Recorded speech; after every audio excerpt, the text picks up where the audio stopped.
like, subscribe.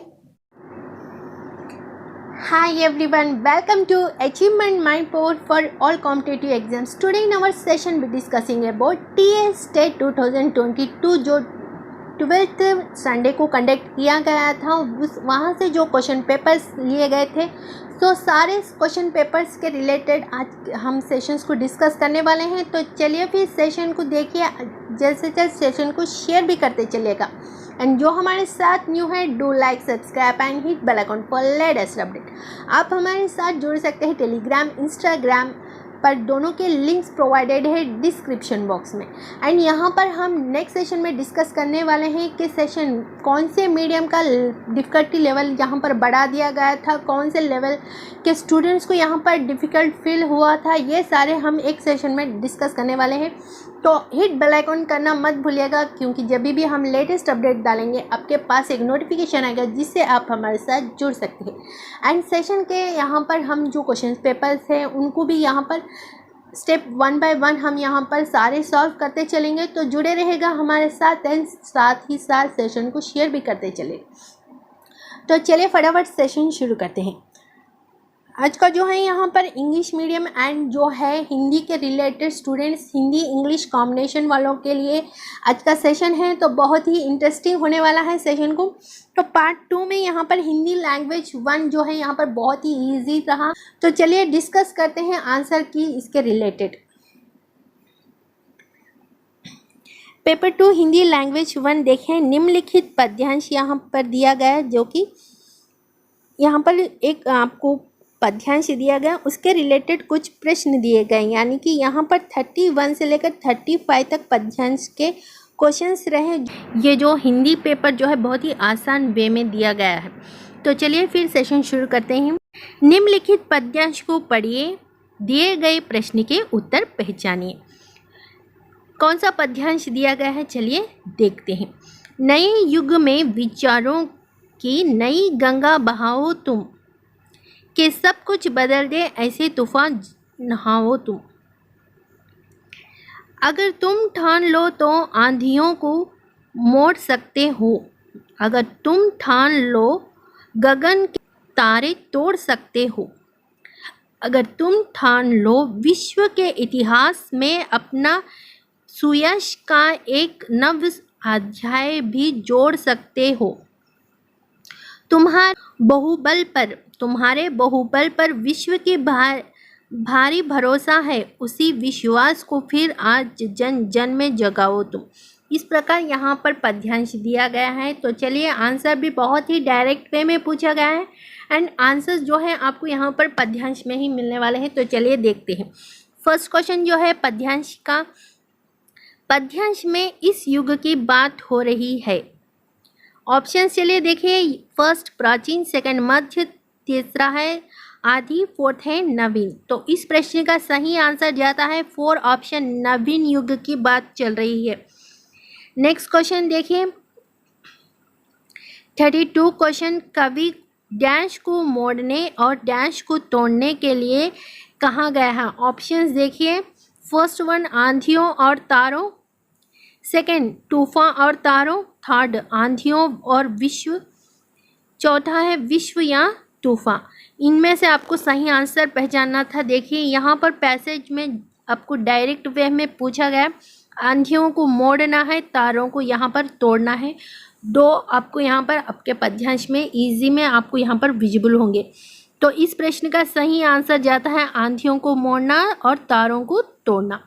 तो इस प्रश्न का सही आंसर है 1। नेक्स्ट क्वेश्चन देख, सुयश का नया अध्याय इसमें जोड़ा जा सकता है। ऑप्शंस देखिए, 1 आंधियों और तूफानों में, दूसरा विश्व के इतिहास में, तीसरा गगन के तारों में, फोर्थ है विचारों की गंगा में।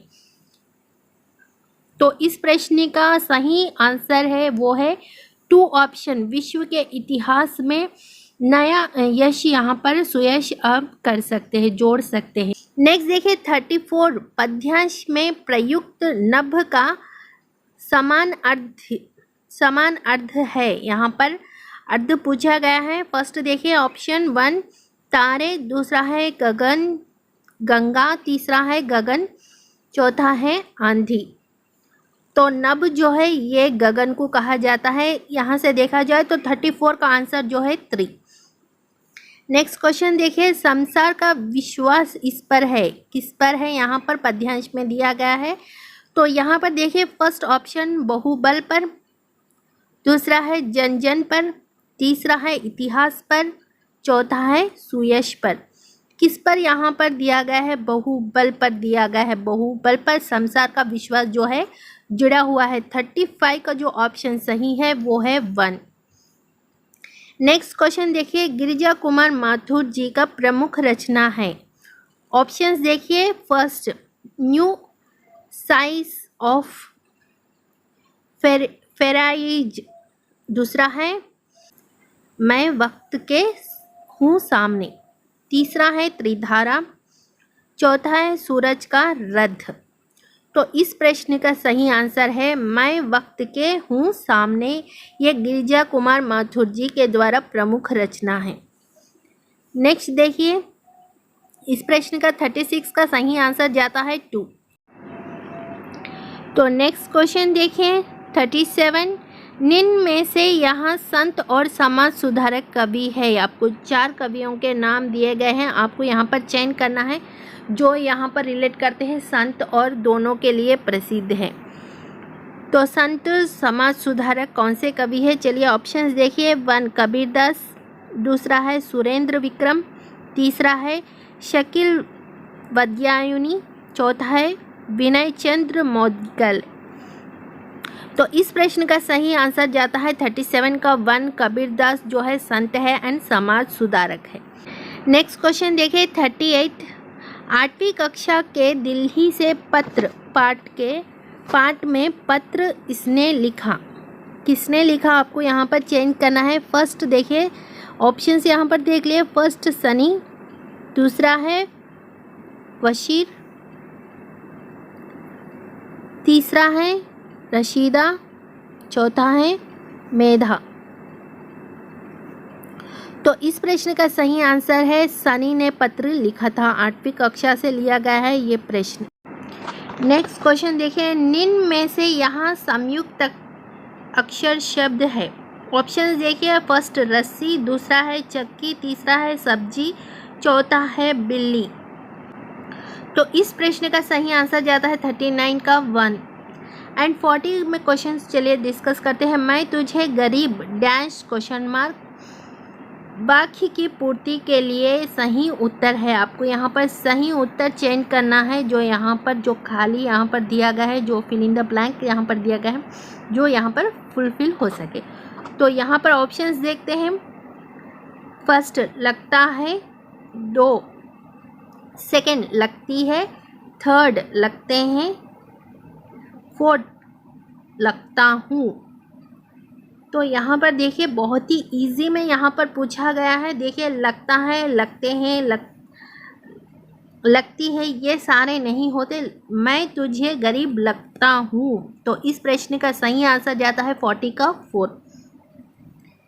नेक्स्ट क्वेश्चन देखिए 41, निम्न में से जातिवाचक संज्ञा शब्द कौन सा है? आपको यहाँ पर चेंज करना है। ऑप्शन चलिए देख लेते हैं। First Yamuna, second Delhi, third लड़की, फोर्थ सीता।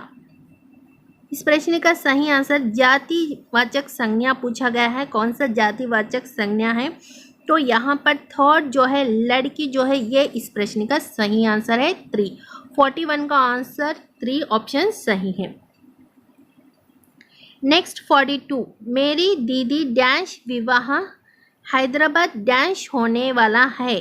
रिक्त स्थानों की पूर्ति के लिए सही विकल्प है। यहाँ पर आपको सही विकल्प चयन करना है इसको पूर्ति करने के लिए। यहाँ पर जो खाली स्थान दिया गया है उसको पूर्ति करने के लिए आपको यहाँ पर चयन करना है। तो ऑप्शंस देखिए, फर्स्ट का में, सेकंड से पर, थर्ड का कु, फोर्थ के पर। तो इस प्रश्न का सही आंसर देखिए क्या है, मेरी दीदी का विवाह हैदराबाद में होने वाला है। यह हैदराबाद के अंदर होने वाला है किसका विवाह यहाँ पर। तो यहाँ से देखा जाए तो ऑप्शंस के रिलेटेड यहाँ पर 42 का सही आंसर है 1। नेक्स्ट क्वेश्चन देखिए 43, चार मीनार की मीनार बहुत ऊंची है, रेखित शब्द का बहुवचन है। वचन के सेशंस भी हम जिन्होंने देखा है उन्होंने अच्छे से यहाँ पर अप्लाई कर चुके होंगे। देखिए ऑप्शंस देखिए, फर्स्ट मीनारे, सेकंड मीनारों, थर्ड मीनारे, फोर्थ मीनारे। तो इस प्रश्न का सही आंसर ज़्यादा है 43 का, जो फर्स्ट वन है मीनारे। चार मीनार के मीनारे, मीनारे ये जो है एक वचन है, मीनारे यानी कि ये बहुत सारे हैं तो ये बहुवचन हो चुका है। तो 43 का सही आंसर है 1। नेक्स्ट क्वेश्चन देखिए, वाक्य का सही क्रम पहचानिए। यहाँ पर सेंटेंस दिया गया है, आपको एक सेंटेंस दिया गया है, वो जिगजैग यानी कि जम्बल तौर पर दिया गया है। आपको एक सही सेंटेंस बनाना है, सही वाक्य का निर्माण करना है। वाक्य का सेशन जिसने भी देखा उनके लिए बहुत ही आसान रहा होगा। ऑप्शंस देखिए, 1 घर लेकर सुनीता घास जा रही थी। सेकंड, सुनीता घर जा रही थी घास लेकर थी। थर्ड, सुनीता घास लेकर घर जा रही थी। फोर्थ, जा रही थी घर सुनीता लेकर घास। इस प्रश्न का सही आंसर जाता है सुनीता घास लेकर घर जा रही थी। 3 ऑप्शन 44 का राइट आंसर है 3। नेक्स्ट क्वेश्चन 45, तेनाली राम कहानी सुना रहा है। इस वाक्य का काल को यहाँ पर पहचानना है। काल का सेशन जिन्होंने भी देखा है उनके लिए भी बहुत ही आसान रहा होगा। ऑप्शन देखिए, संधिगत वर्तमान काल, दूसरा है अपूर्ण वर्तमान काल, तीसरा है सामान्य वर्तमान काल, चौथा है पूर्ण वर्तमान काल। 4 ऑप्शंस में आपको यहाँ पर सेंटेंस के अकॉर्डिंग ये किस टेंस में किस काल के अंतर्गत आता है पहचानना होगा। तो यहाँ पर आपको देखा जाए तो सारे वर्तमान काल में है, तो यहाँ पर ये तो निश्चित हो चुका है कि सेंटेंस वाक्य जो है वो वर्तमान काल में है। एंड यहाँ पर आपको वर्तमान काल के जो हमने पार्ट्स डिवाइड करके, फिर आप यहाँ कंफ्यूज ना हो, बहुत ही इम्पॉर्टेंट सेशन है, इसलिए हमने हर एक सेपरेटली यहाँ पर आपको सेशंस अपलोड किए गए थे। तो यहाँ पर देखिए, तेनाली राम कहानी सुना रहा है, यहाँ पर काम चल रहा है, अभी पूर्ण नहीं हुआ है। तो यहाँ इस प्रश्न का सही आंसर जाता है 2, अपूर्ण वर्तमान काल इस प्रश्न का सही आंसर है। 45 का राइट आंसर है अपूर्ण वर्तमान काल। नेक्स्ट क्वेश्चन देखिए 46, सिनेमा में नायक ने बहुत ही अच्छा अभिनय किया। रेखित शब्द का स्त्रीलिंग रूप है। यहाँ पर आपको एक रेखित शब्द दिया गया है नायक के नीचे, तो आपको यहाँ पर क्या पहचानना है, स्त्रीलिंग को पहचानना है। तो यहाँ पर ऑप्शंस देखिए, 1 नायकी, सेकंड नायकी, की, तीसरा है नायकानी, फोर्थ है नायिका। इस प्रश्न का सही आंसर जाता है 4, नायिका। देखिए नायक ये जो है इसके साथ अगर इका जुड़ जाए तो ये हो गया स्त्रीलिंग नायिका। इस प्रकार इस प्रश्न का सही आंसर है 4। नेक्स्ट क्वेश्चन देखिए 47, कल 14 सितंबर है, रिक्त स्थान दिया गया, तो मैं तुम्हें बुला रही थी। रेखित स्थान की पूर्ति के लिए सही विकल्प है। ऑप्शंस देखें, एवं, फर्स्ट वन, सेकंड वन है इसलिए, थर्ड वन है ताकि, फोर्थ वन है और। तो यहाँ पर इस प्रकार के नहीं, कल 14 सितंबर है ना, इसलिए कारण यहाँ पर बता रहे, इसलिए तो मैं तुम्हें बुला रही थी। तो 47 का जो सही आंसर है 2 ऑप्शन राइट आंसर है। नेक्स्ट क्वेश्चन देखें, गोंडी भाषा मीठी होती है। वाक्य का सही प्रश्नवाचक रूप पहचानिए। यहाँ पर आपको एक प्रश्न दिया गया, उसका आपको प्रश्नवाचक एक सेंटेंस दिया गया, एक वाक्य दिया गया, उसको आप किस प्रकार क्वेश्चनाइजिंग करोगे, जो इस क्वेश्चनाइजिंग करने पर आपको यहाँ पर प्रश्न करने पर इस प्रकार का आंसर आपको मिलेगा। ऑप्शंस देखिए। 1, गोंडी भाषा कितनी होती है? कितनी होती है तो आप यहाँ पर नंबर्स में बताओगे, 1 होती है, 2 होती है, 3 होती है, इस प्रकार। तो यहाँ पर सेंटेंस में कोई संख्यावाचक नहीं दिया है, तो ये इस प्रकार से देखा जाए तो ऑप्शन 1 गलत है। नेक्स्ट ऑप्शन देखिए, गोंडी भाषा कैसी होती है? हो सकता है। 3rd देखिए, गोंडी भाषा कहाँ होती है? 4th देखिए, गोंडी भाषा किस में होती है? गोंडी भाषा कहाँ होती है, किस में होती है? ये वहाँ की जाति में होती है। ये हम कैसे बता सकते हैं? ये कहाँ होती है? कोई प्लेस के बारे में यहाँ पर कोई सेंटेंस में प्लेस नहीं है, यानी कि स्थान के बारे में नहीं बताया गया। किस में होती है, किसके अंदर है, ये भी नहीं बताया गया। तो कैसी होती है? तो यहाँ पर ऑप्शन में मीठी होती है। देखिए, मीठी होती है। तो 48 का जो सही आंसर है 2। 48 का जो सही आंसर है 2। नेक्स्ट देखिए 49, निम्न में से यहाँ परिणामवाचक क्रिया विशेषण का उदाहरण है। ऑप्शंस देखिए 1 आज, 2 ऐसा, 3 बहुत, 4th यहाँ। तो यहाँ पर जो है, जो भी यहाँ पर क्रिया विशेषण जो यहाँ पर देखे हैं उनके लिए इजी रहा होगा। क्रिया विशेषण, यहाँ पर विशेषण बताता है किसका? यहाँ पर एक परिणामवाचक का। परिणाम जो है यहाँ पर वेट को कहा जाता है। किसी भी वेट को, किसी भी क्वांटिटी को अगर यहाँ पर बताया जाए, क्वांटिटी वेट में अगर बताया जाए तो वो हो जाएगा परिणाम। तो यहाँ से देखिए, आज जो है वो आज, कल, ये दिन के रिलेटेड है, ऐसा वैसा, तो यहाँ पर ये भी नहीं चलता।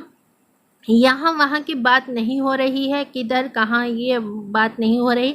यहाँ पर बात हो रही है परिणामवाचक की, परिमाणवाचक यानी कि क्वांटिटी की बात हो रही है। तो बहुत, थोड़ा, अधिक, इस प्रकार के जो है इसके वाचक होते हैं। इसको पहचानने का जो है यहाँ पर उचित तरीका है, जो यहाँ पर परिणाम में दिया जाए, क्वांटिटी में बताया जाए वो ज़्यादा है या कम है, इस प्रकार बताया जाए। तो 49 का सही आंसर है, 3 ऑप्शन सही आंसर है। नेक्स्ट क्वेश्चन देखिए, रचना कार्य में मौलिकता लाने की योग्यता प्राप्त करना इस उद्देश्य के अंतर्गत आता है। देखिए, यहाँ से मेथोडोलॉजी स्टार्ट हो चुकी है, यानी कि हिंदी ग्रामर पार्ट का पोर्शन यहाँ तक कंप्लीट हो चुका है। मेथोडोलॉजी स्टार्ट हो गई है। देखिए, रचना कार्य में मौलिकता लाने की योग्यता प्राप्त करने इस उद्देश्य के अंतर्गत आता है। इस प्रश्न का ऑप्शन देखिए। फर्स्ट कौशलात्मक, दूसरा है भावात्मक, तीसरा है विश्लेषणात्मक, चौथा है ज्ञानात्मक। रचना कार्य में यानी कि रचना करते वक्त जो मौलिकता लाने की योग्यता प्राप्त करता है उसके अंतर्गत आता है। किसके अंतर्गत आता है? भावात्मक के अंतर्गत आता है। 50 का आंसर 2। नेक्स्ट देखिए 51, भाषा के दृष्टिपरक प्रतीक अथवा मुद्रित लिपिबद्ध रूप का वाचन है। यहाँ पर भाषा के दृष्टि के अनुसार यहाँ पर अगर देखा जाए, प्रतीक जो है यहाँ पर एक प्रकार का इमेज, आप यहाँ पर मुद्रा या इमेज कह सकते हैं, अथवा मुद्रित यानी कि प्रिंट, लिपिबद्ध यानी कि लिखा हुआ रूप का वाचन क्या कहा जाता है? ऑप्शंस देखिए। लिपिकरण, दूसरा है पढ़ना, तीसरा है मुद्रीकरण, चौथा है लिखना। यहाँ पर क्या कहा जाता है? पढ़ने को कहा जाता है। जो यहाँ पर इमेज प्रिंट के तौर पे हो, लिपिबद्ध हो एक अच्छे इस पे, एंड वाचन के यहाँ पर वाचन यानी कि स्पीकिंग को कहा जाता है, तो ये पढ़ने लायक होता है। तो इस प्रश्न का सही आंसर जाता है 2। नेक्स्ट क्वेश्चन देखें, निम्नलिखित में से यहाँ भाषा की विशेषता नहीं है। ऑप्शंस आपको नहीं है पहचानना है। तो फर्स्ट ऑप्शन देखिए, शिक्षिताओं और अशिक्षिताओं की भाषा में अंतर होता है शायद। सेकंड, भाषा के कथित और लिखित 2 रूप होते हैं। होते हैं वो तो भाषा के तो दो रूप होते हैं, एक तो लिखित होता है, एक तो मौखिक होता है यानी कि कथित होता है। तीसरा है किसी भी भाषा के बोलने पर वहाँ के स्थान की जलवायु का प्रभाव पड़ता है, यानी कि आप यहाँ पर किसी प्लेस में गए और आपके वहाँ की जो लैंग्वेज कुछ दिन रहने के बाद आप वो लैंग्वेज को सीख लेते हो तो यहाँ पर वातावरण का प्रभाव तो पड़ता है। नेक्स्ट देखिए 4, भाषा परिवर्तनशील है यानी कि सही है। भाषा तो यहाँ पर परिवर्तन होती ही रहती है, जिस प्रकार आप यहाँ पर चेंज करना चाहते हो, किस लैंग्वेज में आप बात करना चाहते हो, आप यहाँ पर चेंजेबल कर सकते हो। तो ये भी सही आंसर है। यहाँ पर भी सही आंसर है। लिखित कथित और लिखित दोनों रूप होते हैं, जी होते हैं। तो यहाँ से देखा जाए तो फर्स्ट ऑप्शन इसका गलत है। शिक्षित और अशिक्षित की भाषा में अंतर होता है। यहाँ पर पढ़ने के लिए कोई नहीं गया, एडुकेटेड अनएडुकेटेड के बारे में।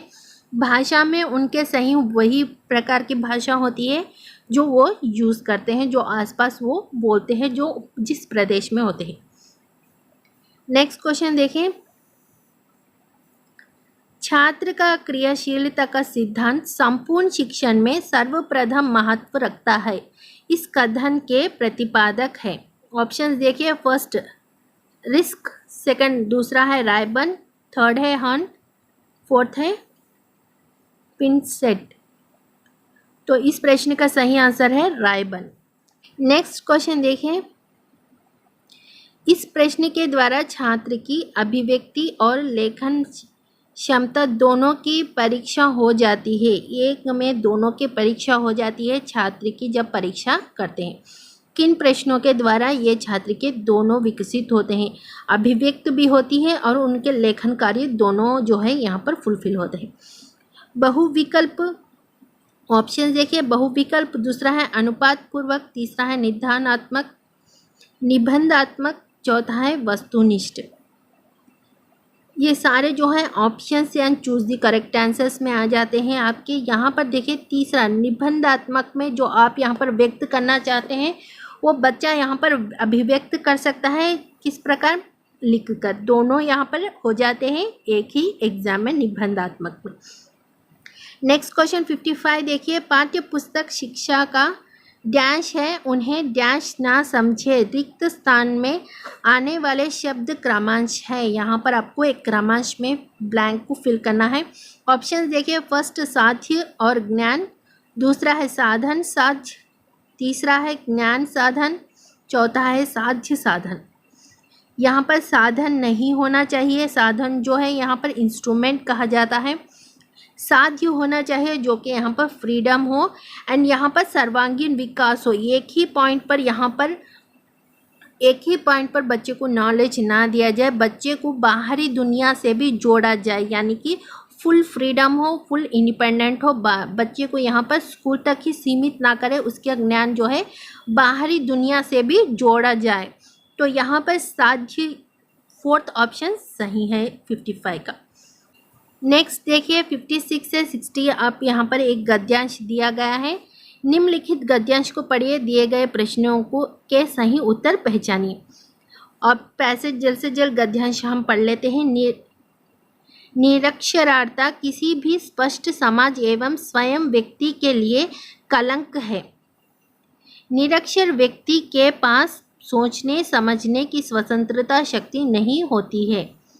वह ना तो समाज विश्वास के बारे में सोचता है और ना ही व्यक्तिगत विकास के बारे में।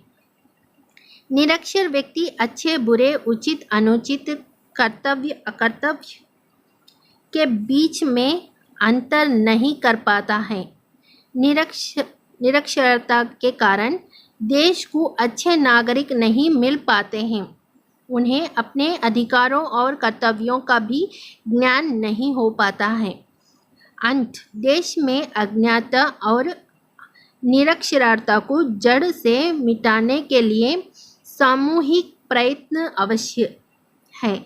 इसलिए शिक्षा व्यवस्था में परिवर्तन कर घर घर शिक्षा का दीप जलाना होगा। देश की जनता को साक्षरता के लाभों से अवगत कराना होगा, तभी तथा आर्थिक रूप में कमजोर लोगों को मुफ्त शिक्षा भी देनी होगी। हमारे भारत देश का भविष्य तभी उज्जवल होगा जब हर नागरिक साक्षर होगा।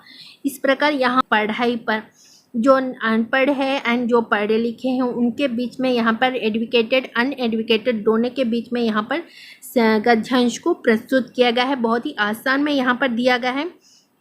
क्वेश्चंस देखिए चलिए। फर्स्ट क्वेश्चन देखिए, इसके कारण देश को अच्छे नागरिकों की प्राप्ति नहीं होती, किसके कारण? ऑप्शंस देखिए। फर्स्ट निरक्षरता, दूसरा है व्यक्तिपरकता, तीसरा है सामूहिकता, चौथा है सामाजिकता। तो यहाँ पर जो है निरक्षरता के बारे में बात हो रही है, अनएडुकेटेड पर्सन के बारे में बात हो रही है। 56 का जो है फर्स्ट ऑप्शन सही है। नेक्स्ट क्वेश्चन देखिए, निरक्षर व्यक्ति के स्वयं में गलत कथन पहचानिए। यहाँ पर गलत जो रॉन्ग सेंटेंस दिया गया है उसे यहाँ पर पहचानिए। ऑप्शंस देखिए। अक्षर व्यक्ति को अधिकार और कर्तव्यों का ज्ञान नहीं देती, बिल्कुल नहीं देती। निरक्षर बिल्कुल नहीं देती। निरक्षर व्यक्ति सामाजिक और व्यक्तिगत विकास के बारे में सोचता है, यहाँ पर तो नहीं सोचता है दिया गया है, तो ये इस प्रकार से ये ऑप्शन तो गलत है। तीसरा है निरक्षर व्यक्ति अच्छे बुरे की पहचान नहीं कर पाता, बिल्कुल नहीं कर पाता दिया गया है सेंटेंस गद्य अंश में। फोर्थ है निरक्षर व्यक्ति के पास सोचने समझने की शक्ति नहीं होती, बिल्कुल नहीं होती। तो यहाँ से देखिए दो ऑप्शंस हमें पता चल रहे हैं। निरक्षर व्यक्ति सामाजिक और व्यक्तिगत विकास में के बारे में सोचता है, सोचता नहीं है वो। निरक्षर व्यक्ति सामाजिक और व्यक्तिगत अपने बारे में सोचने में यहाँ पर विकास नहीं होता। निरक्षर व्यक्ति समाज और व्यक्तिगत विकास के बारे में नहीं सोच सकता है, लेकिन यहाँ पर सोचता है यहाँ पर दिया गया है। तो इस प्रश्न का सही आंसर जाता है 2। 57 का सही आंसर है 2। 57 का सही आंसर है 2। नेक्स्ट क्वेश्चन देखिए। 58 देश की जनता का परिचय इससे बनता है। परिचय यानी कि इंट्रोडक्शन पूछा गया है। ऑप्शन देखिए। 1 देश के भविष्य से, दूसरा है शिक्षा व्यवस्था से, तीसरा है ज्ञान और विज्ञान से, चौथा है साक्षरता के लाभों से। देश की जनता को किससे परिचय कराने, यानी कि साक्षरता से अगर परिचय कराओगे तो लाभ होगा। 58 का जो है यहाँ पर सही ऑप्शन जो है 4। नेक्स्ट 59 देखिए। गद्यांश में इस विलोमर्धी जोड़ी का प्रयोग नहीं हुआ है, यानी कि गद्यांश में इसका इस प्रकार यहाँ पर 3 सेंटेंस दिए गए, लेकिन एक सेंटेंस यहाँ पर नहीं दिया गया, इसे आप चेंज करना है। तो यहाँ पर आर्थिक सामाजिक दोनों नहीं दिए गए, आर्थिक सामाजिक नहीं दिया गया है। तो यहाँ पर 59 का ऑप्शन जाता है 3, आर्थिक निरार्थिक। नेक्स्ट इस प्रश्न का सही आंसर, यानी कि हिंदी प्रश्न का अभी तक का पाठ का सबसे अंतिम प्रश्न है 50। निरक्षरता की समाप्ति के लिए इसकी आवश्यकता है, किसकी आवश्यकता है? ऑप्शंस देखें। नैतिक प्रयास का, दूसरा है सामूहिक प्रयास का, तीसरा है पारंपरिक प्रयास का, चौथा है व्यक्तिगत प्रयास का। तो यहाँ पर ऑप्शन 60 का 2 सही आंसर है, सामूहिक प्रयास का आवश्यकता है। तो यहाँ से हिंदी का जो है टोटली हमने सारे सेशन कवर कर चुके हैं, सारा क्वेश्चन की पेपर हमने कवर कर चुके हैं एंड आंसर्स भी लगभग सारे सही होंगे। एंड वेट करते हैं फाइनल के आने के बाद भी हम उस पर चर्चा करेंगे। तो नेक्स्ट सेशन में हमारे आपके साथ फिर जुड़ेंगे नेक्स्ट टॉपिक के साथ, नेक्स्ट सब्जेक्ट नेक्स्ट की के साथ डिस्कस करेंगे। तो नेक्स्ट सेशन में जुड़े रहेगा हमारे साथ। सेशन को ज़रूर शेयर कर दीजिएगा इसी बात पर। तो सेशन को like, subscribe and hit bell icon करना मत भूलेगा। तो नेक्स्ट सेशन में हम आपके साथ फिर मिलते हैं। Until then keep smile, bye bye.